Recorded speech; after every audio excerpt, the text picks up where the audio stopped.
Does anyone know if he's coming in? Did anyone get a hold of his secretary? Yes, I think she said he was leading another tour group or something. Another tour? Come on, he's the president of the company, for God's sakes. Hasn't he got more important things to do? All right, calm down. We can't wait around forever. We might as well get started. If he wants to grace us with his presence, then so be it. All right, as acting vice president in charge of executive operations, I hereby call to order this, the 5th annual board of directors meeting for the Willy Wonka Candy Company and its new parent corporation, the Miller Wonka Conglomerate.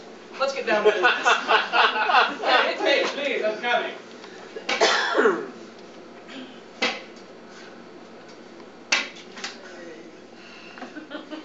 He's doing the stupid cane thing again. Oh, don't help me or anything. I commit. Welcome to the meeting, Mr. Wonka. I hope your tour went well. Oh, yes, it was just nothing. Though I must admit, as always, it tired me out. Okay, look, can we skip the whole slow walking thing and get to the meeting? We know you're not crippled. You're just going to fall down and then jump up and do a flip like it's some kind of amazing miracle. And thank you very much for rooting for everyone else, Mr. Party Pooper. Everyone else has already seen it. This grand entrance thing stopped being funny 4 meetings ago. Plus, we see you every day. This kind of thing only works on people that haven't seen you in years. No nonsense, my good lad. Where's your sense of whimsy? Okay, first, I'm not your good lad. I'm like 2 years younger than you, and I'm a woman. Second of all, if you want to know where my sense of whimsy went, I left it in my office when I left for this meeting a half an hour ago. How dare you? Do you have any new idea who started this company? You can't talk like that, you sniveling little insolent snozwoggler. All right, calm down. Let's not argue. Calm down. Mr. Wonka, we understand you've put a lot of work into this company. And that's great, we respect that. But the fact is, you're not one candy maker and one factor anymore, and you have to realize that. Now, when you merged with Miller Pharmaceuticals, you became the president of a vast multinational entity, and sometimes I, for one, don't think you're taking that responsibility seriously enough. Well, though I grant you that some of my methods and mannerisms may seem a bit eccentric or downright peculiar to some, I must admit, when it comes down to my business, I'm a consummate professional. Well, then, great. In that spirit, I say we get started. I say we start with the pressing issue. That's the way of knowing which way this river's flowing. Is it raining? Is it snowing? Not a speck of light is showing, so the danger must be growing. Are the fires of hell glowing? Is the grisly reaper mowing? Yes! The danger must be growing, for the rowers keep on rowing, and they're certainly not showing any signs that they are slowing!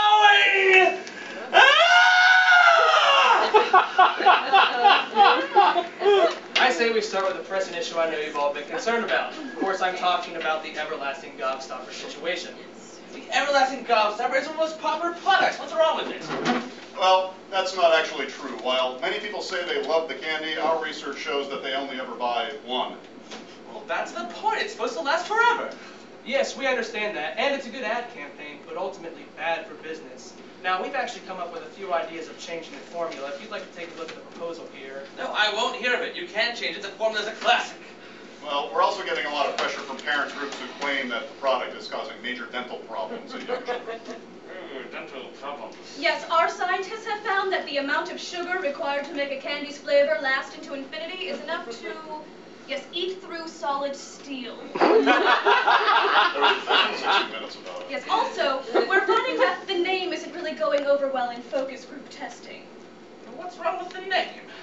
Well, for one thing, most people find it confusing and disgusting. I mean, what are we trying to say? Try our product and it will stop your gob?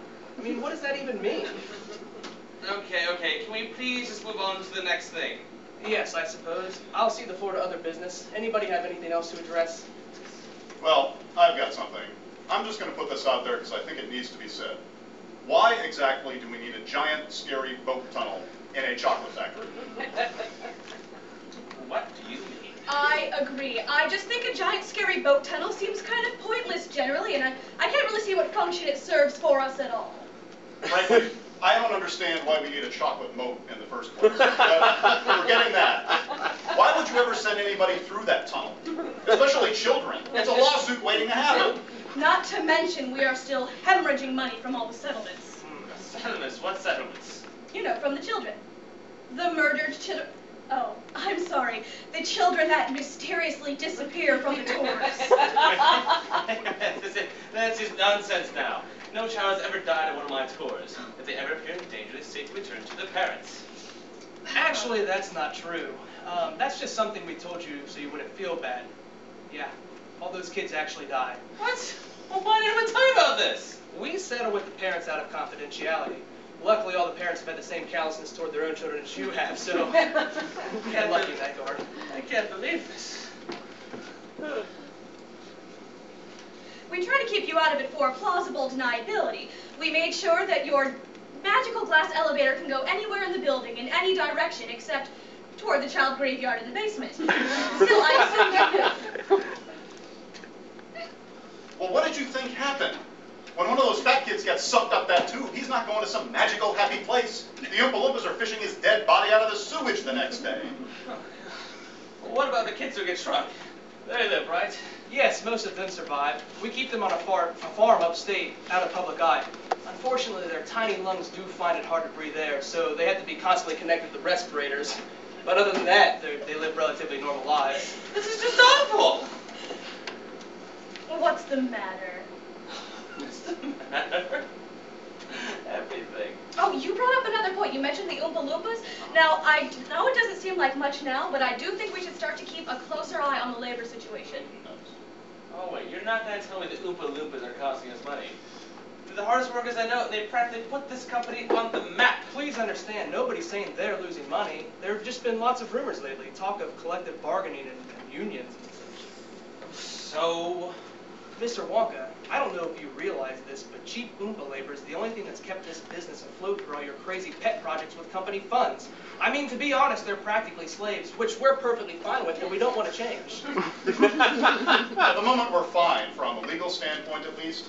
The Oompa Loompas aren't American citizens. Well, they're not even human beings, so they're not subject to any laws that we know of. Still, at the end of the day, it's all about public opinion, and you'd be surprised how moving it can be when they turn their songwriting ability towards union protest chants. You know what? I can't take this anymore. Oh, what's wrong? Everything.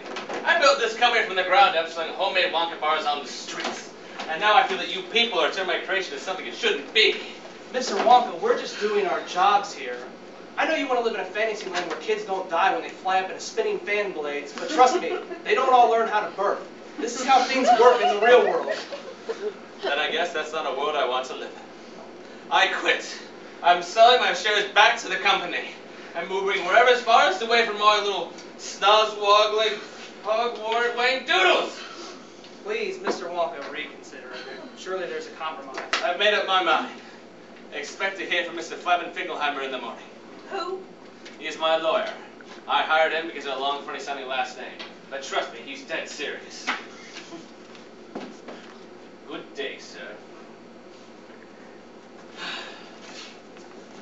Well, despite that, I don't see there's any reason we shouldn't continue.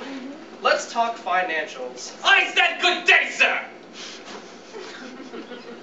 We've been coming in a bit short this quarter. Any ideas on how to cut the budget? Well, I had something. I was thinking that the next time we run one of those golden ticket campaigns, we ought to think about making those tickets out of something other than real gold.